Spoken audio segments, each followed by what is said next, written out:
Recording in Recall progress. member briefing. Thank you to all of the members from California and across the country joining us this evening. I'm Marcus Batchelor, Deputy Director for Leadership Programs here at People For. We're really excited that you're joining us this evening. We're going to wait just a couple minutes to let a critical mass get in the room, in the space, and then we'll get started.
Again, thanks everyone for joining us. We have almost 100 folks in the room already.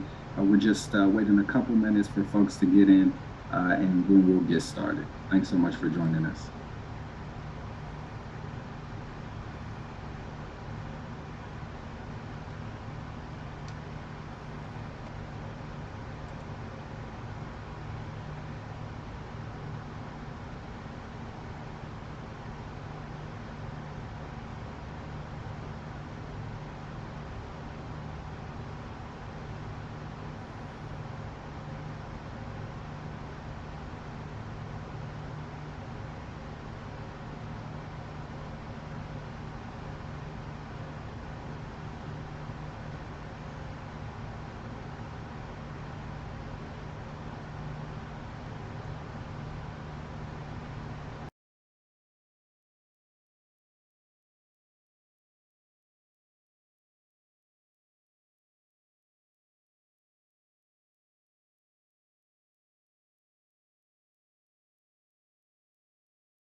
All right, so thank you so much, everyone, for joining us this evening again for our California Recall member briefing.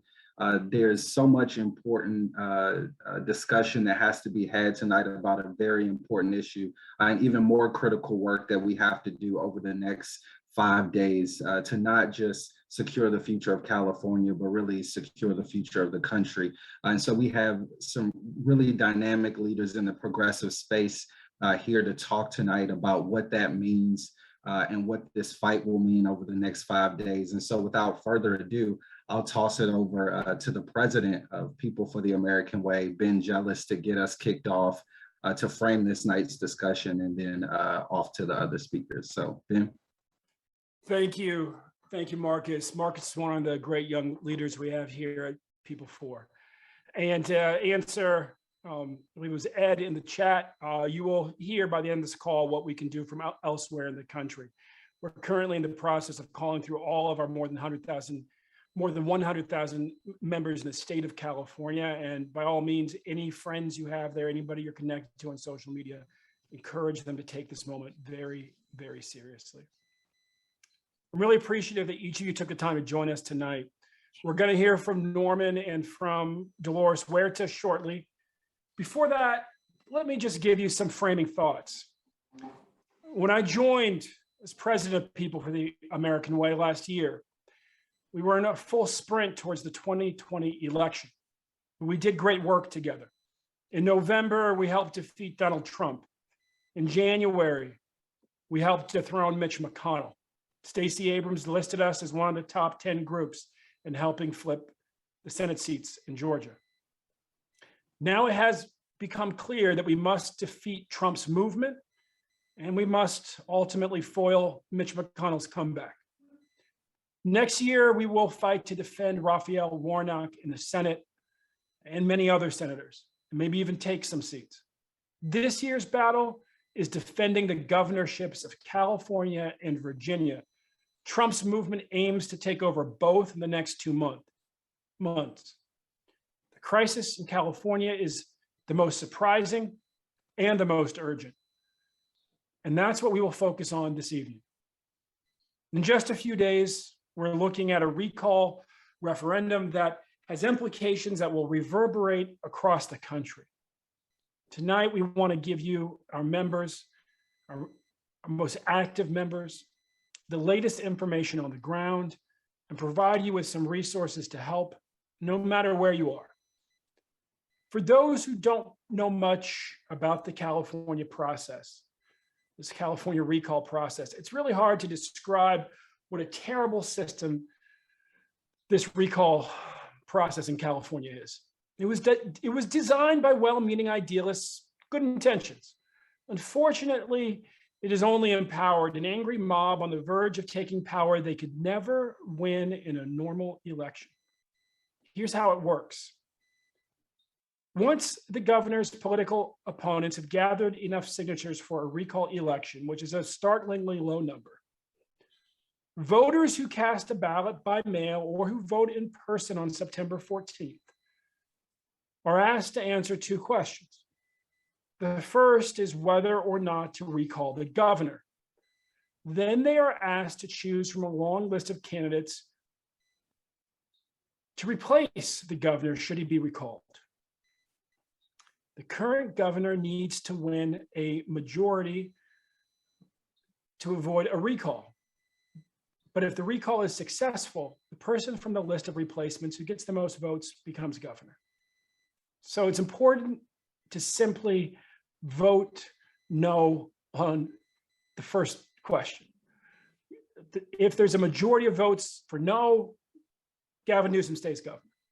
If the majority goes for yes for recall, there's no way to vote for Gavin Newsom. It simply goes to those who would replace him. And if you haven't looked at who's leading that pack, it's a man named Larry Elder who believes there should be no minimum wage and once pulled a gun on his girlfriend. Now that person, that second vote, they don't need a majority. So it's very possible that a far right-wing candidate like Larry Elder, who gets millions fewer votes than the current governor did, could replace him. And that may just happen. As recently as 2 weeks ago, it looked likely to happen. Public opinion polls, as you'll hear, moved in the right direction, but that can also lull people into being lackadaisical. Trump's movement has a lot of energy to maximize their turnout. This will be a low turnout election. We have to match them with our energy and our fight and our vigilance. We will hear more about the situation from Norman from his home in Los Angeles. And when she joins from the road, just having left a rally with Governor Newsom, we will hear from Dolores Huerta as well. Finally, we will hear from Ms. Irene Cow from Courage Campaign in California. They have really done some extraordinary work, polling and messaging in the state. With that, let me turn it over to our founder, Norman Lear, a living legend, the founder of People For, and a man who is currently celebrating his 100th year of life. Norman?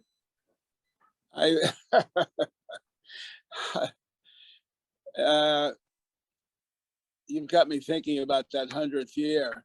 It's a big deal. I was thinking I was turning 60, but I'll take it.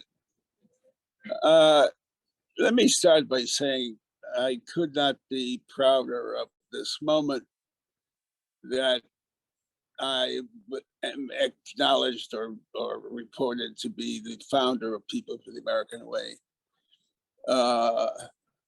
There was a Barbara Jordan involved in the founding of People for the American Way, and a dozen major clergy people from across the country and all different religious stripes.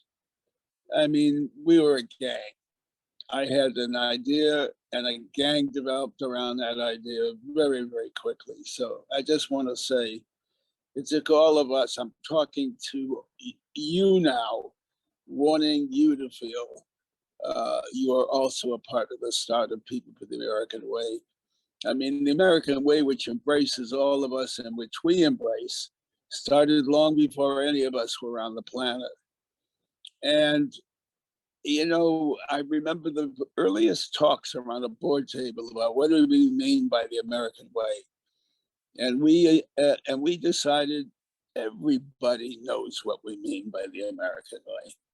We are talking about utter fairness and utter humility in the worship of complete and open fairness for all people.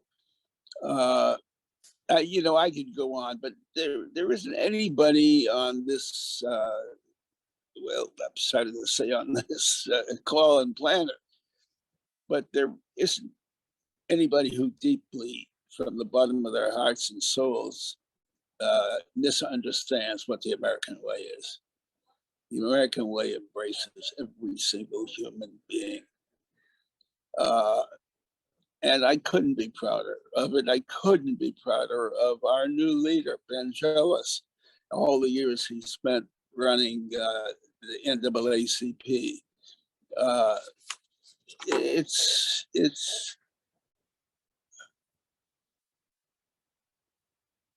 what I'm awash in at the moment is my concern for my grandkids and their grandkids, your grandkids and their grandkids, and the future of this great country, this democracy.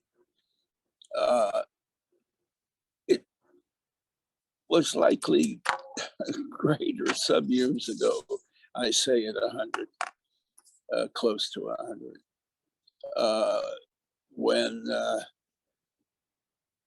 when Pearl Harbor occurred, and before the day was out, I called home and I said, "Mother, I'm enlisting," and she told me she would die if I did. There was no draft. I didn't have to enlist. I said I had to. I had to. I didn't want her to die, so I didn't enlist that day. But I did some months later. I couldn't help it. I just had to, and everybody I knew had to, because it was in America we somehow all understood pretty much the same way. I'm not talking about Republican, Democrat, and politics. I'm talking about how we felt about the basic gift of freedom and equality and such. Anyway, that there is this glorious organization involved now in the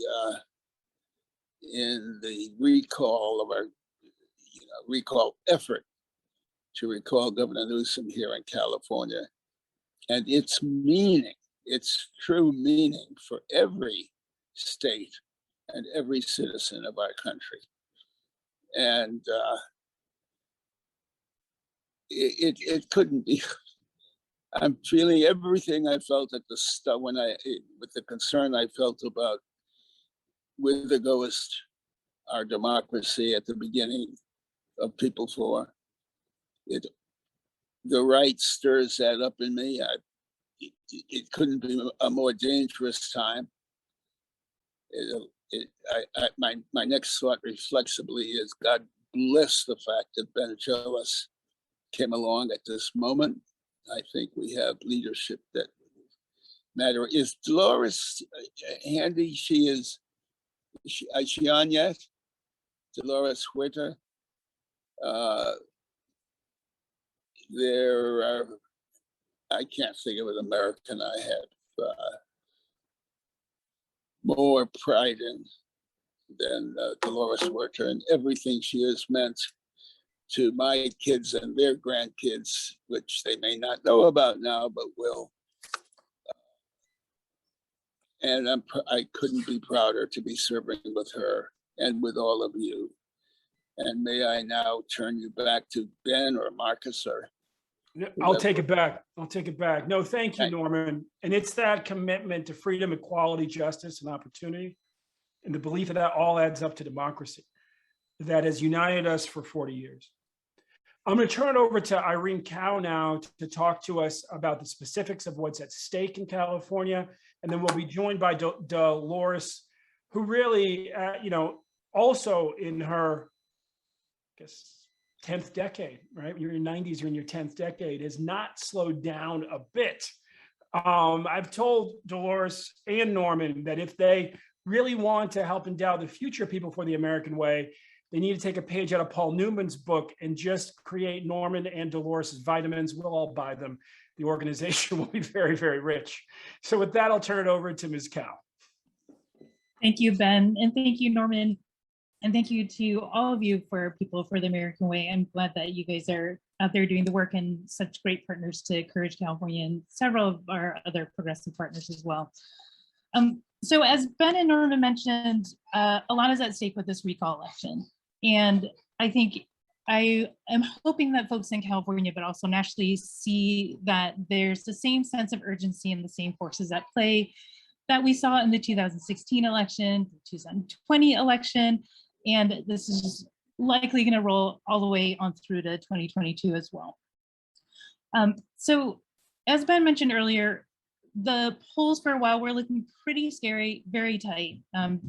The minute that ballots went out, there were several polls that came out that showed that this was within essentially the margin of error on most of those polls. And in the last couple of weeks, new polls have come out to show that Newsom is more likely to defeat this recall. But the main messaging is that even if we defeat this recall, the forces that are going into this recall are still going to live on and are still going to be present here in California, we've seen nationally. So this fight for the recall is not just a fight to keep Governor Gavin Newsom in office. It is a fight for the values that Norman and Ben just spoke about, the values of equity, justice, and righteous accountability. So here in California, I want to remind folks, what's at play here, which is that even though the recall has focused a lot on the pandemic and has really built a lot of steam around the pandemic, this recall election actually has roots far before the pandemic. So the recall is very much rooted in very, like MAGA-like agenda. So it's folks who are really wanting to get undocumented immigrants out of California, out of the United States, rolling back on the death penalty eviction moratorium. These are folks who really have a very right-wing extremist agenda. This is who's behind the recall election, and this is the agenda that's being driven by them. Now, since the recall started and qualified, and since the pandemic obviously has hit a lot of folks from across the political spectrum have joined the recall. So there are folks even on the Democratic side, on the progressive side, who see the recall as a way to sort of like send a message or a signal to the governor and to the California Democratic Party. But the problem is now they're lending legitimacy to a very problematic and a very wasteful recall. So a couple of things that I want to get across to folks here is whether or not folks are big fans of Governor Newsom, not big fans, think he has more work to do. He is up for re-election in 2022. So that's a really important thing to remind folks of. He was elected to office in 2018, has served part of his term, and he's up for re-election in 2022. So there's an actual real legitimate way that we could be holding him accountable and sending that message.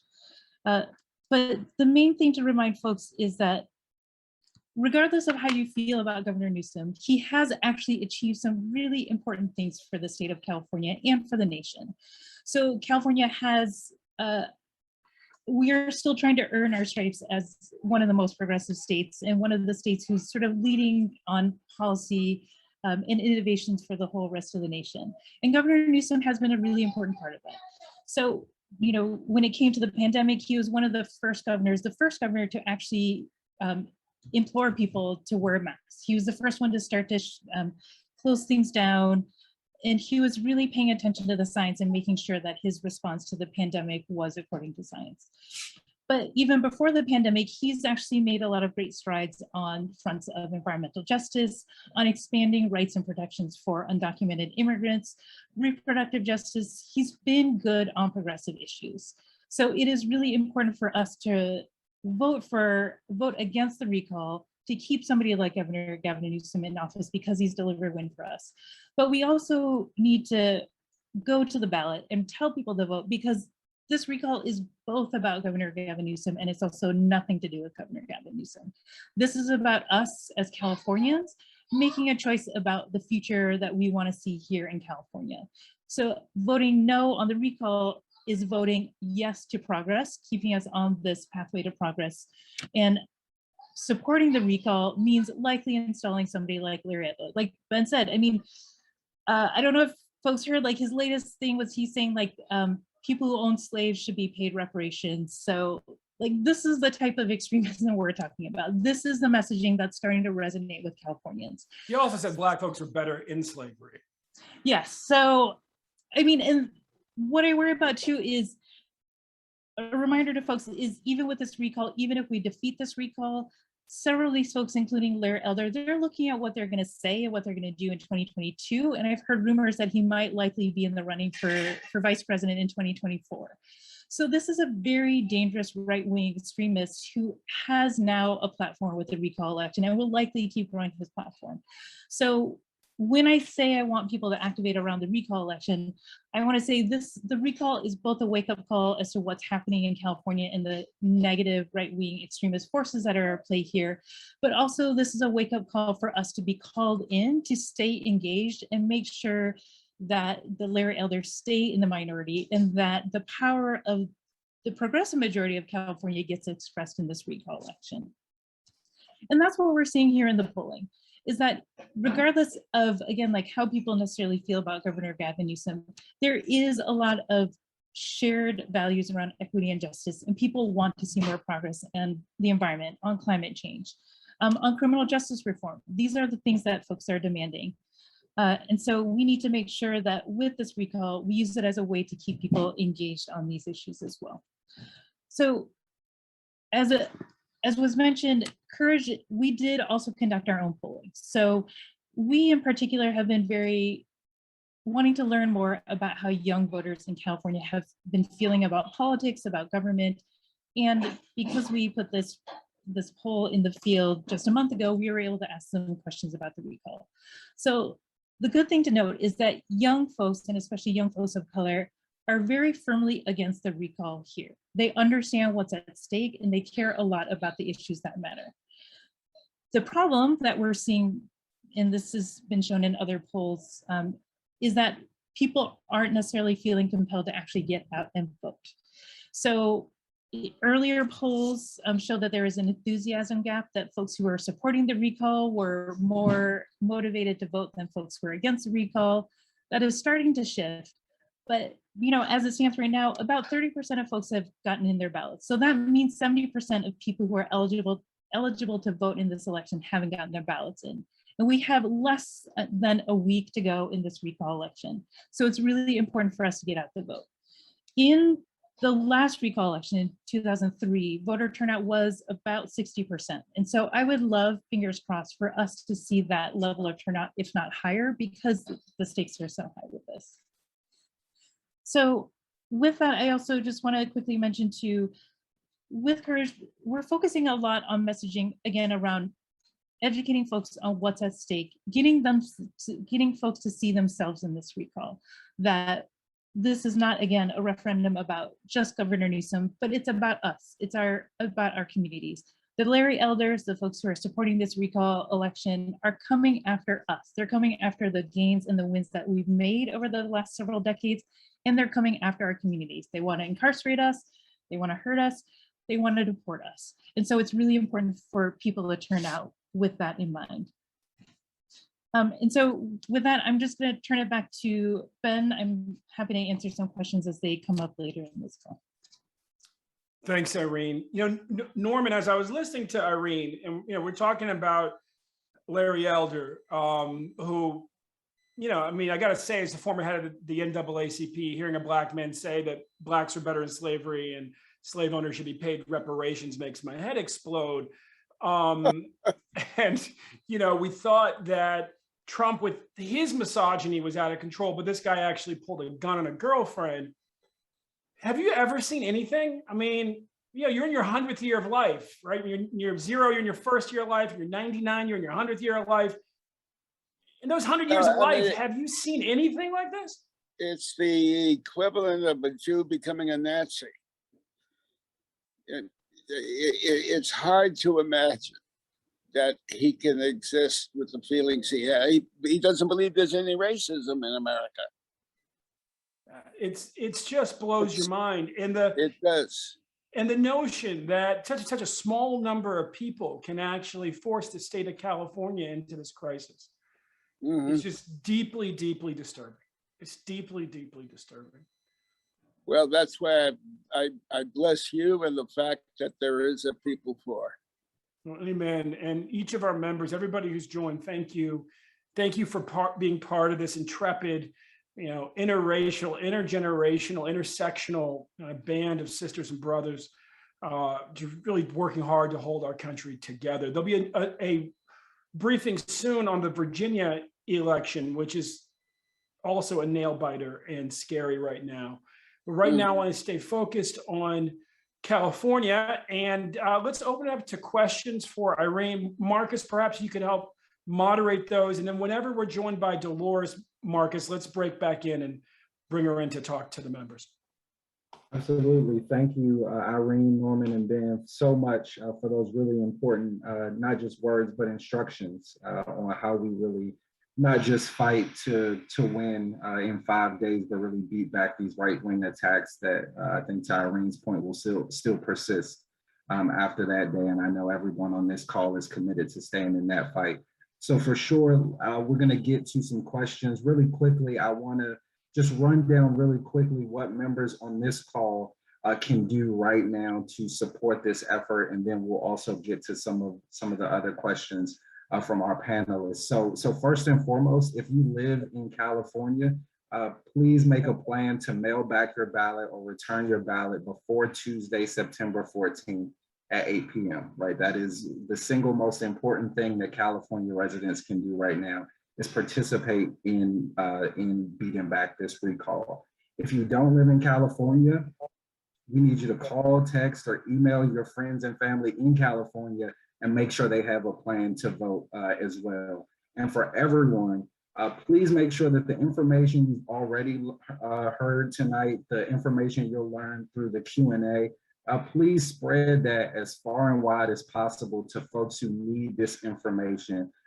Please equip them with this information to make the best decision and make sure that we win. And then we also have some information for you and some tools that you can use. So I'm going to drop quickly in the chat links to our website. So if you go to pfaw.org/toolkit.ca, you'll find helpful tools that you can share on social media, an explainer video, all things you can use to share with your networks. And then we also want you to go to pfaw.org/GOTV Cali and help volunteer over the next 5 days to make sure that we're calling voters, reminding them to vote and to vote no on the recall. So I'll drop that in the chat right now and we'll get to some of your questions. I think this first one, Irene, might be really great for you. And I think it's a question that I've heard even posed online. What is your recommendation on the second question on the ballot? Should progressive voters leave it blank or vote for some candidate? And just maybe really quickly, what would be the reasoning behind your answer? Sure. So I want to address, so the Newsom campaign and the California Democratic Party and other groups have adopted the strategy of just saying no to the recall. So just vote no and mail in your ballot.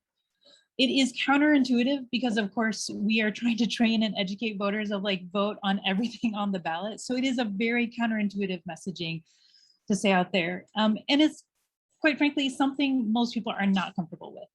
But that is all to say there is no uniform progressive or democratic strategy on question number 2.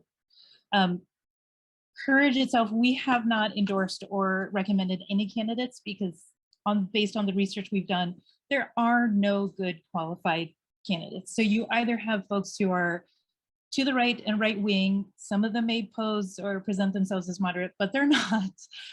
Or you have folks who just have never governed before. And so, you know, our state is the size, is larger than most countries, our economy is. And so to put that in the hands of somebody who's never governed, I mean, that's a huge risk too. So what we've been telling folks is do your research, do your due diligence on this list of, quite frankly, it is a long list, 46 candidates, and just see who you would trust to run the government. Know that right now, of course, as I mentioned, Larry Elder is polling high, and so he has the greater likelihood of being the replacement governor, but at the end of the day, it's not the polls that count, it's the actual votes that count. So vote with your conscience on this. But, you know, to be quite frank, personally, I couldn't make a choice. I just could not. I had a really hard time choosing. So I honestly left that second question blank, but it broke my heart a little bit because that feels to me a little undemocratic. So it's definitely a little bit of a check to the gut and heart on that one. Sure. Thanks, Irene. Lesson of the day, do your research for sure.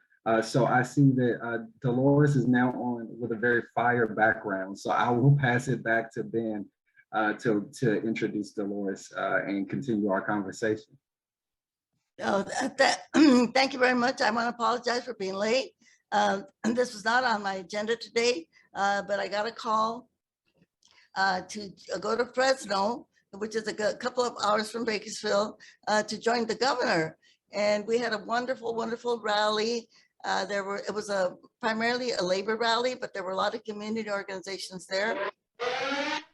It was in one of our labor halls and it was packed. I mean, it was completely packed with labor, community organizations, women's organizations, and everybody was out there just shouting for the, you know, really praising the governor. And a lot of people had been doing phone banking in that particular hall. The enthusiasm was just incredible. It was just incredible. The labor movement is coming out 1,000% for the governor. They are doing precinct walking. They are doing phone banking. They are doing door hangers, going out and putting, putting these door hangers on people's doors so they'll remember to vote. Our organization, the Dolores Huerta Action Fund, we are doing human billboarding. Human billboarding. We're out there on the street, on all of the where the freeways are at, on the busy intersections, with signs that say "No on the recall," "No on the recall." So I can just tell you that the enthusiasm here is very, very high. At the beginning, we know it was pretty quiet, and a lot of people are still not quite awake. So we're doing car caravans through the neighborhoods, and to kind of honking our horns to wake them up. And so the next 5 days, all of our staff, the Dolores Huerta, all of our folks are going to be on our C4, and we're going to be doing all of the work that we need to do to make sure that we keep our governor. By the way, Elders has been in our area now 3 times, and he had a rally today. We had a lot of our staff there that was protesting his presence, and he's going to have another rally here tomorrow. So here in Kern County, and I have to remind everybody, Kevin McCarthy's district, okay? Kevin McCarthy's district here, Elders has been here 3 different times, and the local media is just giving him so much attention. But, we're working very hard, and as you know, the polls show that the governor's ahead right now, and even here in the Central Valley, he's ahead. But we have to keep working. We can't take anything for granted, because we know that what happens in California affects the rest of the nation. So we're working as hard as we can to make sure that we keep our governor. We like Gavin Newsom. He's done a lot. He expanded our health care for undocumented people. I think we're the only state. And so people who are undocumented in the state of California from when they're born to the age of 26, they're covered. But now, and that was under Jerry Brown, but now Gavin has added that coverage for undocumented from 50 years from 50 years of age above. So all of our documented folks are covered by our Covered California Medi-Cal program. In addition to that, we now have 2 years of free community college to everyone here in the state of California. So we're a little bit ahead. We know what our President Biden is trying to do that for everyone under the infrastructure bill that he's trying to pass in the Congress, but we already have that in California, thanks to Gavin Newsom. So we know that he's a great leader, and we want to keep him, and we're going to work as hard as we can. And we want to thank everybody here on PFA for joining us in fighting for it to keep our governor and to stop this Republican, we can call it, I know they use the word steal, but they really are, because trying to steal the governor's election, because they know that they cannot win in a general election. So they have to use this recall method to see how they can avoid and also, it's also over $500 million that is being spent on this election. And that money could have gone to healthcare, it could have gone to education, it could have gone to infrastructure, instead of them spending the money the way that they're doing. This is taxpayer dollars I'm talking about, not their money, taxpayer dollars to have this special election. Thank you, Dolores. You always bring such intelligence and energy and charisma and just like chicness to, Thank you. It's always an honor to have you. I grew up in Monterey County, and we learned about Martin Luther King and Rosa Parks in history books, but you and Cesar Chavez were out in the fields when I was a kid in the 70s in Monterey, and been a hero to many of us for a very long time. Good to see you, Norm. Good to see you, Dolores, and you are indeed a hero. Thank you. That was wonderful, every syllable. Thank you. I'm going to turn it back to Marcus just to help facilitate the questions. And please, Marcus, feel free to throw them to anybody here, but especially Irene and Dolores, who are so perfectly on message. For sure. Yeah. And this one is actually, this next question from the chat is actually a bit of inside baseball for organizers on the ground. So that's a perfect segue. The question is, the far right has an enormous messaging campaign organized and funded. Which organizations are leading the charge to fight back in the narrative wars of the disinformation age? And is there any coordination to preempt the damage? So Dolores or Irene? Well, I could speak for the labor movement. I know many of the labor unions, one union alone has reached over 95,000 people through their phone bank to get the messaging out there. A lot of the community organizations are using the social media to try to counter the misinformation about the governor. And so we do have a lot of different groups that are using the different media platforms to get out the message and to counter the misinformation. And one of the things I forgot to mention is that California, we have over 80% of our folks here are vaccinated. So compare that with some of the other states where people are not vaccinated. And of course, Governor Gavin Newsom has been in the forefront of that. And also, he has been in the forefront of fighting the global warming. California, we have all of these forest fires that have been going on now for a couple of years and continuing, and then we have a drought. And the governor also signed a very important measure in the last session to clean up all of our contaminated wells that we have here, and to provide clean, healthy drinking water for many communities that did not have that. So I forgot to mention that was a very, very important measure, that it took almost 10 years to pass that bill in the state legislature. And finally, with the governor's support, we got it passed. So that message, he is a really a protector, you might say, especially of our low income and our immigrant communities. And I just want to mention too, Courage California is a progressive communications organization and digital organizing group here in California, and we're working with a lot of other groups around the recall, but also on larger communications and narrative work. But the short answer to the question is no, progressives have no similar scale or similar size scope of a communications and narrative strategy. That's one of the things that we're trying to work on here. But I mean, right, in other states are much smaller than California. California is, some of our regions are the sizes of whole other states. So it's a complicated machine that we're trying to get going here. But I do want to mention that there are a lot of organizations, especially local and regional ones, who are doing a lot of important work. And I want to call them out specifically, like Communities for New California, like the Dolores Huerta Foundation, who are communicating with folks on an ongoing basis. So it's important, right, that we're not just contacting folks for specific elections, but that they're hearing consistent progressive messaging from trusted messengers on an ongoing basis.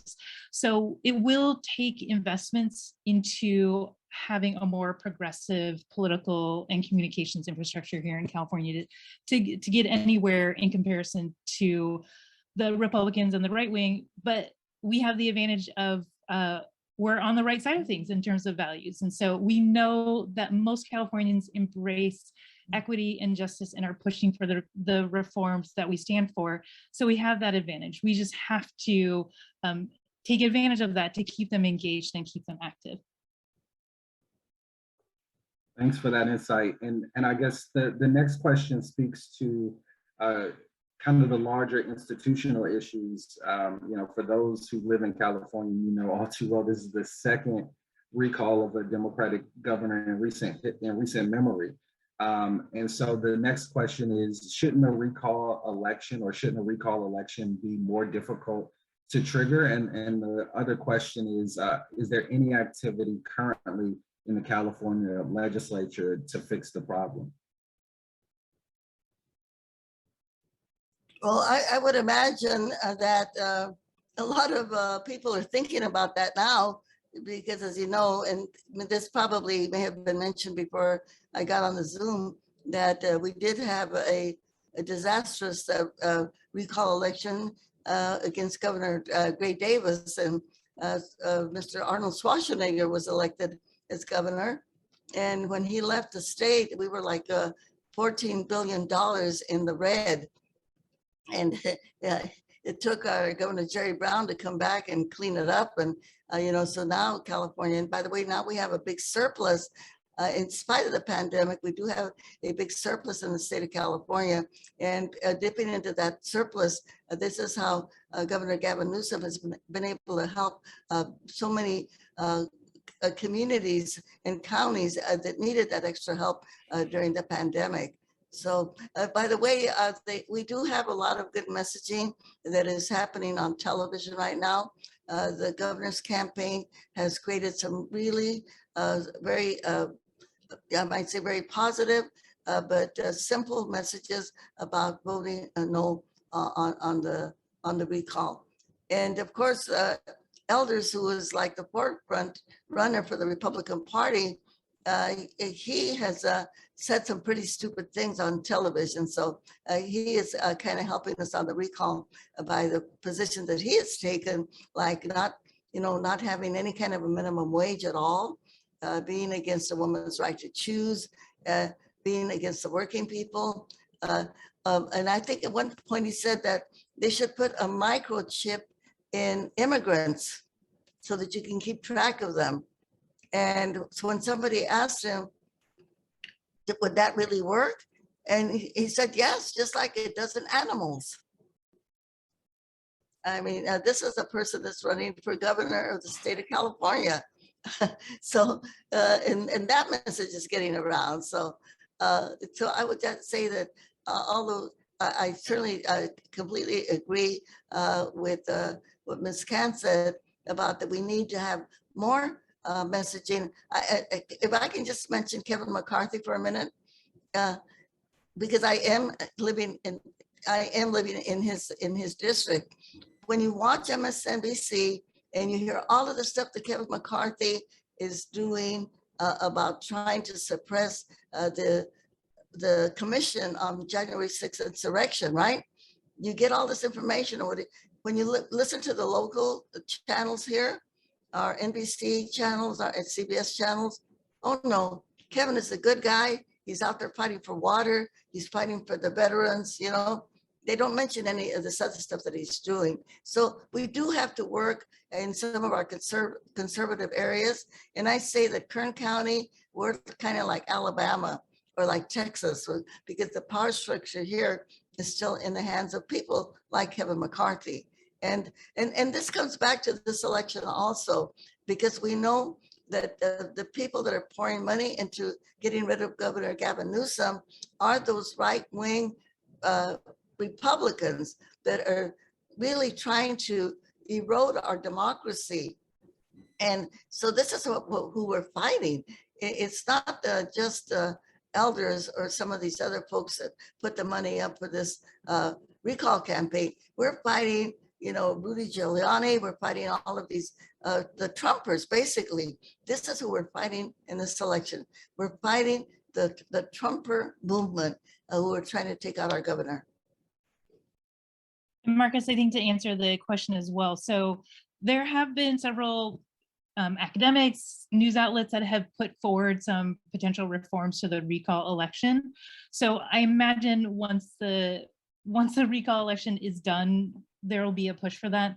I think one thing I just want to be mindful of, and this is something I have to remind myself too, is how we talk about these reforms, because of course we always have to speak knowing that folks will use what we say and turn it against us.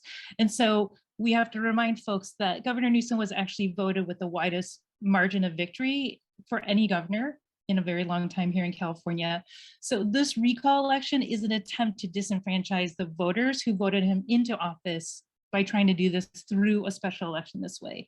So reforms to the recall process here in California is about actually restoring the voting rights back to the majority of Californians, so that it's not led by a minority process. It's one that's driven by the larger electorate here in California. So I don't know exactly who's gonna own those processes, but I know several folks will be looking to make those changes. And I think the legislature, of course, will have to be careful about how they frame it and do that work as well, because they got pushback for even scheduling the recall for September as opposed to a later time in November. So the right is very prepared for their messaging on pushing back on the reforms already. Thank you both for that. The next question we have is about turnout, right? We know that success is gonna go to the folks who show up.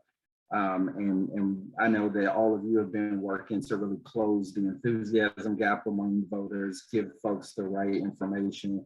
And this question is actually specifically about Latino voters, and it's to Dolores, and it's about young voters in particular.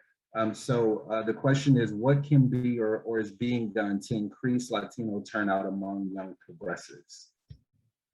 Well, right now we're doing some work in the Latino neighborhoods, basically. And this is where we are kind of focused on. Again, I mentioned before, putting out door hangers, phone banking. People are actually walking precincts in the Latino neighborhoods. And with the Dolores Huerta Action Fund, we're actually very active in 3 different counties in the Central Valley, and actually part of Los Angeles County, up in the high desert, Palmdale, Lancaster, California City, which is a Latino African-American community. We're working in all of those areas right now. And we're doing it with these passing leaflets at the flea markets, at the churches. We're doing the human billboarding, holding up the signs that say no on the recall. We're doing that on the busy streets and on the entrances to the freeways, because a lot of this special election is just about reminding people that it's happening, because people are not used to having an election in September. And so, and there's a lot of really good Spanish media that is happening also on radio and on television. So you might say that everything is all out right now, and focusing, because we know that with the latest census figures that have come out, for instance, here in the Central Valley, the Latinos are not the majority. They're not the majority minority, they are the majority right now. And just making that big push there to remind them that they have to vote. No, that's right. And, you know, one of the things that I'm proudest of for the work we do here at People for the American Way, it's work that Marcus does and that both Norman and Dolores have encouraged over the years, is our Young Elected Officials Network, which is incredibly diverse in the country, but especially in California. And in part because of Dolores's encouragement, we're taking a greater interest in the agricultural counties in California. We will be hosting a Women's Leadership Institute for women young elected officials from across the country, but with a special emphasis on those from around California and from the ag counties next spring up in Sonoma County. And that is, to Norman's point at the beginning, the Barbara Jordan Dolores Huerta Women's Leadership Institute. You know, you're such an inspiration, Dolores. And really do encourage each of us to kind of bring our best to this work. I hope each of you, everybody on this call, will take a bit of Norman's outrage and Dolores's fight into these next few days, really encouraging friends on social media, joining in the activism we're doing with the Courage Campaign, making sure that we each do everything we can to make sure that we don't leave any stone unturned. That's why we at People For are calling through all of our California members right now, more than 100,000 of them, because just as of a couple of weeks ago, it was not clear that all of them planned to turn out for this. And that would be insane. You know, we can take heart that the polls have been trending in the right directions. We should not take it for granted that Gavin Newsom will win. Trump's movement has a ton of energy and they have a ton of money. Part of why you have seen folks sort of trend towards crazier in the Republican Party in the last 6 months is that just between his loss and January 1st, they raised 10 times more money than Joe Biden. They raised about 100 million. Joe Biden raised a little over 10 million. Wow. And so let us each be vigilant, please. If you can give to support our efforts, if you can give more, please do. But most importantly, in these last few days, please give your time. Reach out to your friends. Be active on social and reach out to us. We're happy to plug all of you in. Thanks and bless you, Ben. I have to get up and moving to something. I value you and Dolores and Irene and Marcus. I couldn't. God bless you all. And thanks from the bottom of a heart that aches for grandchildren and their grandchildren. That's where my head is. And I couldn't be more grateful to all of you for where your heads and hearts are. Thanks. Thank you, Norman. Thank you, Irene. Thank you, Marcus. Thank you, Dolores. And thank you to each of our great members who joined today. God bless each of you. I want to thank Ben, and I want to thank People for the American Way, because you have always been in the forefront of addressing the Latino voters. I just have to, you have made such a difference and you continue to make a difference. And so everybody out there, I just want to let you know that Ben Jealous, People for the American Way, Norman Lear, the board of directors, they have been so incredibly important in getting the messages out there to voters of fighting for our democracy, that we know that we're going to lose it if we don't get out there and fight for it. So we want to thank everybody that supports People for the American Way, because I can assure you that they are steadfast. They are keeping that foundation alive of democracy, and we have to continue working with them. And thank you very much for inviting me to join you this evening. Thank you. Amen. Thank you, Dolores. Good night, everybody. Night. Ciao.